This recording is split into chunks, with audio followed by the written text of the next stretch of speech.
और कोरोना की तीसरी लहर की तेज रफ्तार जारी है।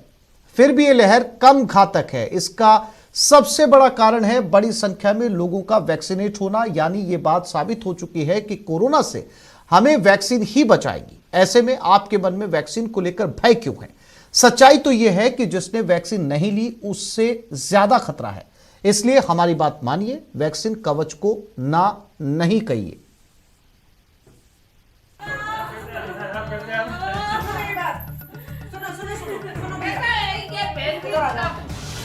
अरे इतना भी मत डरो बाई।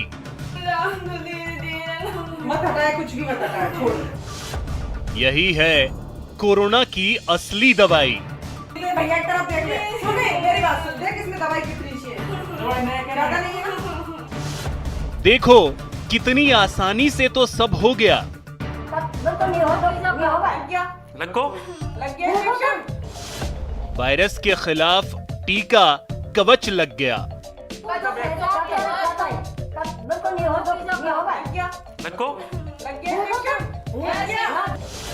अनजाने भय मन से निकाल फेंकिए।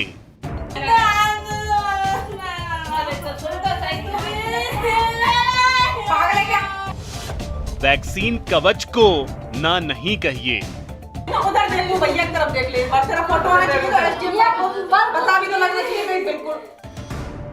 कोरोना की तीसरी लहर के बीच राहत वाली खबर यह है कि इस बार मौत का आंकड़ा काफी कम है। इतना ही नहीं, हॉस्पिटलाइजेशन भी ना के बराबर है। इसका बड़ा कारण है वैक्सीन कवच का होना। बावजूद इसके बड़ी संख्या में लोग इस बात को नहीं समझ पा रहे हैं कि कोरोना से लड़ाई का असली हथियार वैक्सीन ही है। अगर समझते तो ऐसी तस्वीरें नहीं देखने को मिलती जैसी तस्वीरें भरतपुर में देखने को मिल रही हैं। देखिए ये बाई वैक्सीन लेने में कितनी घबरा रही है, मानो बड़ी शामत आई हो।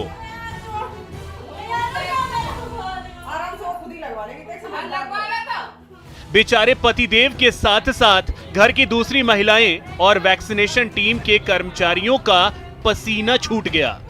हालांकि उनकी कोशिश सफल हुई और मोहतरमा ने वैक्सीन ले ली। अब इनको देख लीजिए, टीका तो लगवा लिया लेकिन ऐसे रिएक्ट कर रही हैं जैसे किसी ने इनकी जान निकाल दी हो। ऐसे रिएक्शन देख मोहल्ले की महिलाएं और कर्मचारी अपनी हंसी नहीं रोक पाई।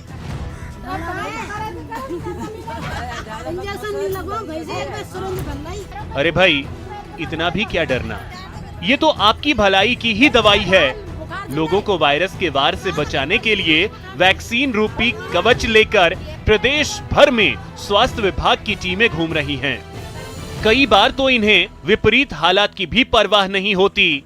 अब देखिए, बयाना उपखंड के एक इलाके में पहुंचने के लिए रोड नहीं थी तो कर्मचारियों ने नाव का सहारा लिया, लेकिन अपनी ड्यूटी में कोताही नहीं बरती, क्योंकि ये जानते हैं कि वैक्सीन ही आपको कोरोना के घातक वार से महफूज रख सकती है।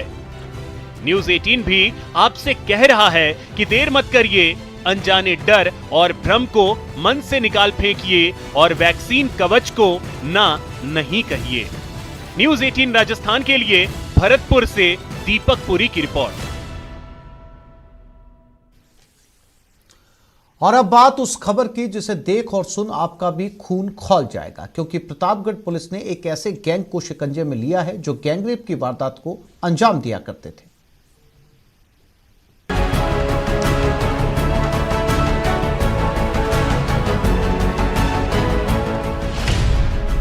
गैंगरेप करने वाली गैंग का खुलासा।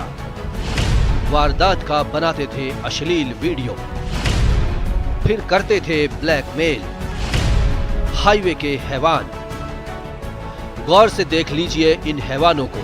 पूरा का पूरा गैंग है, इंसान नहीं कलंक है, समाज पर बदनुमा दाग है। इनकी करतूतों के बारे में जानेंगे तो यकीन मानिए आपको भी इनसे घिन आएगी, क्योंकि ये हैं हाईवे के हैवान।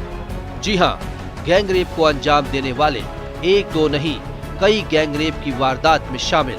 एक के पास पावर बाइक थी, एक आरोपी के पास, वो आके उस पावर बाइक से सोची समझी प्लान के अंतर्गत उसके आगे वो बाइक अड़ा लेते, लड़के को पीट देते, उसको वहां से भगा देते, लड़की को बाइक में बीच पर बिठाकर उसके मुंह पर कपड़ा बांध के वो सुनसान जगह पर जंगल में ले जाते और उससे सामूहिक बलात्कार करते। आपको बताएंगे कि आखिर ये हैवान पुलिस के शिकंजे में आए कैसे, लेकिन पहले ये जान लीजिए कि आखिर ये गैंगरेप की घटना को अंजाम कैसे देते थे। सीरियल गैंगरेप करने वाली गैंग का खुलासा। स्टेट हाईवे से गुजरने वालों को बनाते थे शिकार, हाईवे से गुजरने वालों से करते थे लूटपाट, महिलाओं और लड़कियों से करते थे गैंगरेप, गैंगरेप का वीडियो भी बनाते थे हैवान, फिर वीडियो के जरिए ब्लैकमेल भी करते थे। उनके द्वारा कई बारी किया गया।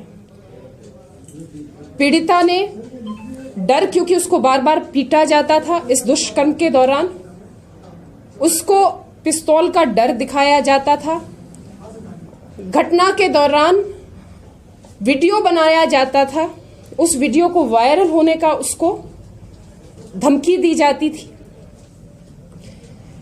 इस डर से, बदनामी से पीड़िता सामने नहीं आती थी। अभी हमने ये इस प्रकरण का खुलासा किया है। अस्मत के ये लुटेरे पुलिस के शिकंजे में नहीं आ पाते। दरअसल 22 दिसंबर को एक लड़की के साथ भी हाईवे पर गैंगरेप की घटना हुई। पीड़िता ने हिम्मत जुटाकर 12 जनवरी को गैंगरेप का मामला धरियावद थाने में दर्ज करवाया। इसी बीच लूट की योजना बनाते पुलिस ने जब इन्हें दबोचा तो पूछताछ के बाद जो खुलासा हुआ उससे पुलिस भी हैरान रह गई, क्योंकि जिसे वो हाईवे के लुटेरे समझ रहे थे वो तो गैंगरेप के गुर्गे निकले। सुनसान उस मकान में, पुराने मकान में, खंडर नुमा मकान में इकट्ठे होकर किसी लूट की योजना बना रहे हैं। इस पर तुरंत कार्रवाई करते हुए थाना धरियावाद की टीम एसएचओ के नेतृत्व में, हमारे एसएचओ कमलचंद मीना के नेतृत्व में वहां से तुरंत पहुंचकर, और उनमें से वहां 8 व्यक्ति थे जो लूट की योजना बना रहे थे। 5 को तुरंत गिरफ्तार किया गया, मौके से गिरफ्तार किया गया। उनके फोन में, उनमें से एक आरोपी के फोन में हमें आपत्तिजनक वीडियो मिले सामूहिक गैंगरेप के। फिलहाल प्रतापगढ़ पुलिस ने 5 हैवानों को अपने शिकंजे में लिया है, जबकि उनके 3 साथी भागने में सफल रहे। अब पुलिस उनकी तलाश में जुटी है और ये भी पता लगा रही है कि आखिर हाईवे के हैवानों ने कितने और लोगों को शिकार बनाया है। प्रतापगढ़ से न्यूज़ 18 राजस्थान के लिए चंचल सनाडिया की रिपोर्ट। एक छोटे से ब्रेक के लिए रुक रहे हैं, जल्द लौटेंगे।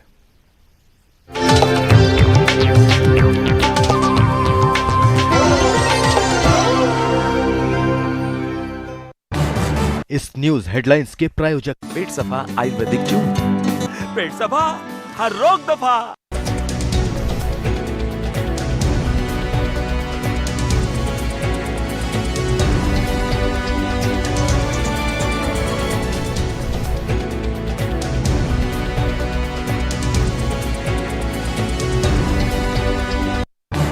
इस न्यूज हेडलाइंस के प्रायोजक पेट सफा आयुर्वेदिक जून, पेट सफा हर रोग दफा।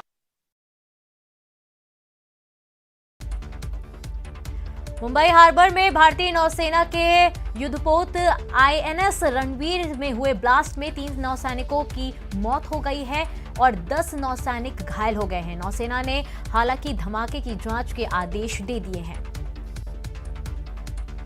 आज राजधानी दिल्ली में प्रधानमंत्री नरेंद्र मोदी की मौजूदगी में बीजेपी की केंद्रीय चुनाव समिति की बैठक होगी। इस बैठक में उत्तर प्रदेश, उत्तराखंड, पंजाब और गोवा के उम्मीदवारों के नाम पर मुहर लगेगी। प्रधान न्यायाधीश न्यायमूर्ति एनवी रमन ने कहा कि वकीलों के पास अगर लैपटॉप या डेस्कटॉप नहीं है तो वे अपने मोबाइल फोन के माध्यम से सुनवाई में शामिल हो सकते हैं। यह जानकारी उच्चतम न्यायालय बार एसोसिएशन ने दी। उत्तर प्रदेश में हाथरस कांड के पीड़ित परिवार ने कांग्रेस के टिकट पर विधानसभा चुनाव लड़ने से साफ इनकार कर दिया है। कांग्रेस महासचिव और यूपी की पार्टी प्रभारी प्रियंका गांधी ने हाथरस के पीड़ित परिवार के सदस्य को चुनावी टिकट देने का ऐलान किया था। बीजेपी के वरिष्ठ नेता और कर्नाटक के खाद्य नागरिक आपूर्ति और उपभोक्ता मामले और वन विभाग के मंत्री उमेश कट्टी ने मास्क पहनने से इनकार करते हुए विवादित बयान दे दिया है। उन्होंने कहा है कि पीएम ने कहा था कि यह व्यक्तिगत फैसला है। मुंबई में आईएनएस रणवीर में धमाका हो गया है। इस धमाके में नौसेना के 3 जवान की जान चली गई है, जबकि 11 के घायल होने की खबर सामने आ रही है। हालांकि हादसे के बाद जहाज के चालक दल ने स्थिति को तुरंत नियंत्रित कर लिया।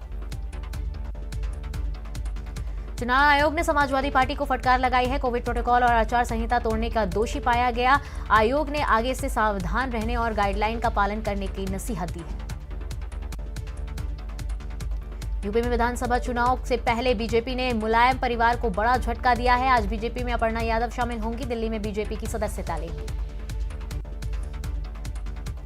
यूपी के सीएम योगी का आज ग्रेटर नोएडा दौरा पर है, जहां वो जेआईएमएस अस्पताल जाएंगे और कोविड से निपटने की तैयारियों का जायजा लेंगे।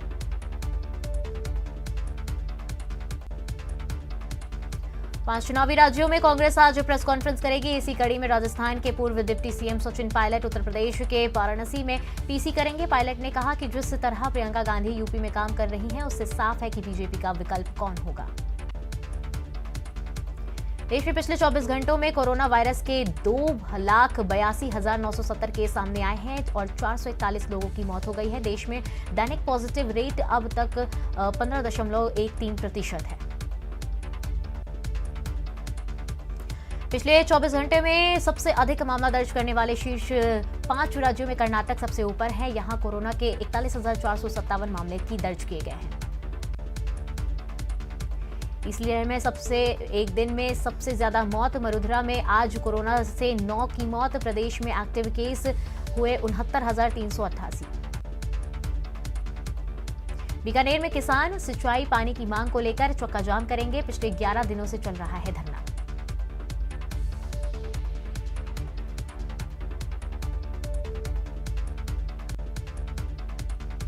गहलोत कैबिनेट की बैठक आज शाम 5 बजे होगी। वहीं शाम 5:30 बजे मंत्रिपरिषद की बैठक होगी। बैठक में बजट सत्र आहूत करने के प्रस्ताव का अनुमोदन होगा। मुख्यमंत्री अशोक गहलोत ने गृह विभाग की समीक्षा बैठक की। उन्होंने पुलिस अधिकारियों से कहा कि विभाग तत्परता और संवेदनशीलता के साथ काम करे। हमारा उद्देश्य पीड़ित को हर हाल में न्याय दिलाना होना चाहिए। अलवर केस में आज होगा सीन रिक्रिएशन। आज घटनास्थल पर होगा सीन रिक्रिएशन। बाइक से टक्कर का वेरिफिकेशन करेगी पुलिस। धौलपुर जिले की कंचनपुर थाना पुलिस ने 2 अलग अलग जगहों पर जुए के खिलाफ बड़ी कार्रवाई करते हुए 6 जुआरियों को गिरफ्तार किया, जिनके कब्जे से 21,260 रुपए राशि जब्त किए गए। जयपुर एसीबी ने भीलवाड़ा शहर में तहसीलदार लालाराम यादव के घर दबिश दी और 5 लाख रुपए समेत कई डॉक्यूमेंट बरामद किए। एसीबी ने तहसीलदार पार्टी फंड को मजबूत करने के लिए बीजेपी अब डिजिटल माध्यम से पेमेंट लेगी। 11 फरवरी तक चलने वाले निधि संग्रह अभियान में अब डिजिटल माध्यम से भुगतान की शुरुआत कर दी गई है। क्यूआर कोड के जरिए पेमेंट किए जा सकेंगे। सभी जिलों के लिए अलग से क्यूआर कोड होंगे, जिसके जरिए 2,000 तक का अंशदान दिया जा सकेगा। देखते हैं इस रिपोर्ट में।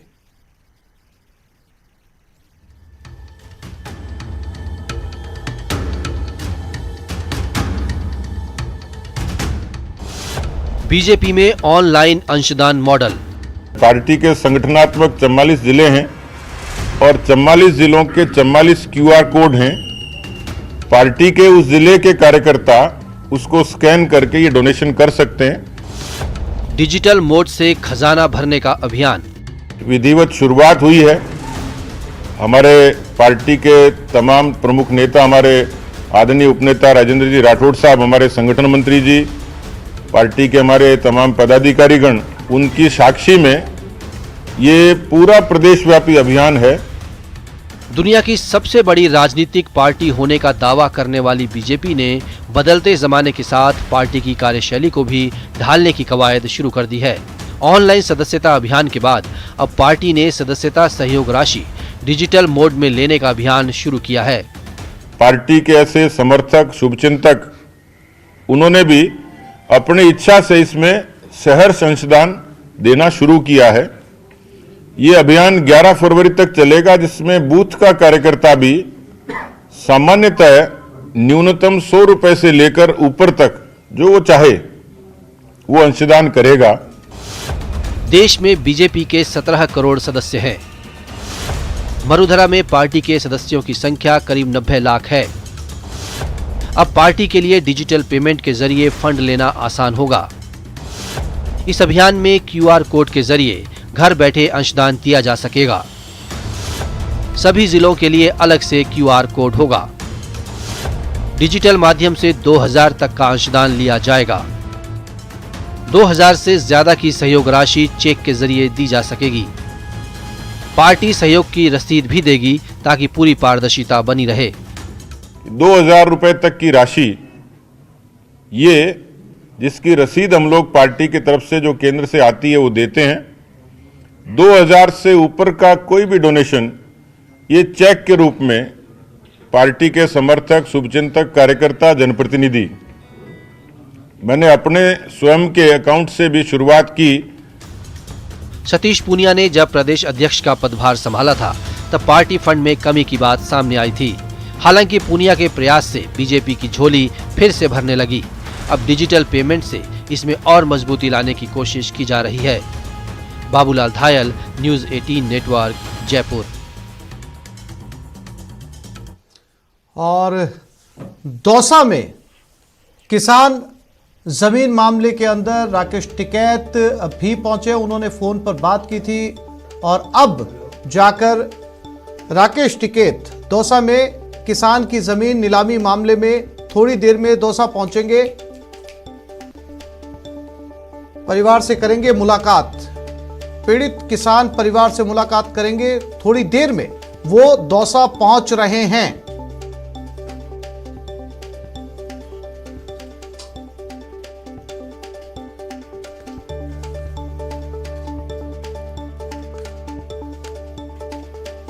और थोड़ी देर में किसान नेता राकेश टिकैत पहुंचने वाले हैं।